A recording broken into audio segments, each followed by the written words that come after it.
দর্শক, জামাতের এই দৃশ্যগুলো দেখে আপনার কাছে কি মনে হচ্ছে? দেখেন কি পরিমাণ লক্ষ লক্ষ মানুষ কিন্তু সমাগম হচ্ছে জামাতের সমাবেশগুলোর মধ্যে। এমন দৃশ্য দেখে আসলে সত্যি আসলে মনের মধ্যে একটা ভরসা তৈরি হয় যে হ্যাঁ, আগামীতে হয়তো বা জামাত ইসলাম সরকার গঠন করবে, এমনটা মনে হচ্ছে। কেননা এদের সমাবেশগুলোর মধ্যে যে এত এত মানুষ হয়, এদের মধ্যে মানুষের যে এত এত ভালোবাসা, আসলে ভাই যেটা 5 আগস্টের পর কিন্তু আমরা দেখতে পাচ্ছি যে কী পরিমাণ মানুষ দেখেন তাদেরকে ভালোবাসে। হ্যাঁ দর্শকের দুটি সমাবেশের মধ্যে একটিতে রয়েছে ঠাকুরগাঁয়ের দেলোয়ার হোসেন, আরেকটিতে রয়েছে ভিপি সাদিক কায়েম সহ ডাক্তার শফিকুর রহমান মাসুদ এবং জাহিদুল ইসলাম শিবিরের সভাপতি এবং আরও অন্যান্য আসলে লোক ছিল জামাতের। তো দেখেন এই যে সমাবেশগুলো হচ্ছে, দেখেন কী পরিমাণ লক্ষ লক্ষ মানুষের সমাবেশ হচ্ছে, লক্ষ লক্ষ মানুষের ভালোবাসা কিন্তু সেখানে আমরা উপচে পড়া ভিড় দেখতে পাচ্ছি, ঠিক কিনা বলেন?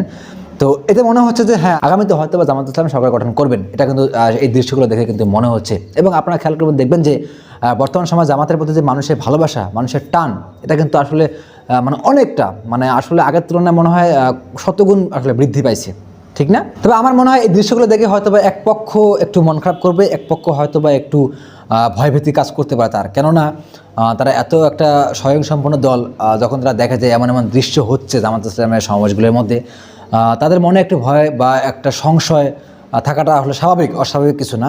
তবে দেখা যাক সামনে কী ঘটে, সামনে নির্বাচনে দেখা যাক সামনে কী ঘটে।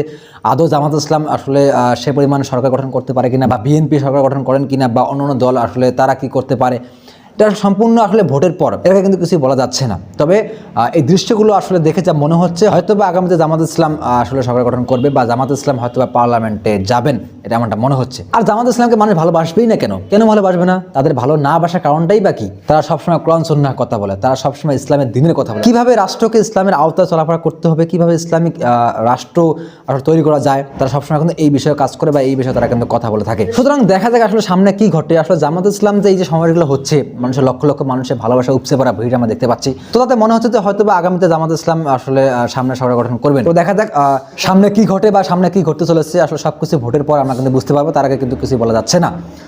তো দর্শক শ্রোতা, জামাত ইসলামের এই সমাবেশগুলো দেখে আপনার কাছে কি মনে হচ্ছে, বা জামাত ইসলামকে আপনার কেমন লাগে, অবশ্যই কিন্তু আপনার সুন্দর মতামত এই ভিডিও কমেন্ট বক্সে লিখবেন। তো ঠিক আছে, আসেন ভিডিওটা আমরা এখানে শেষ করি। ভালো থাকবেন, আল্লাহ হাফেজ।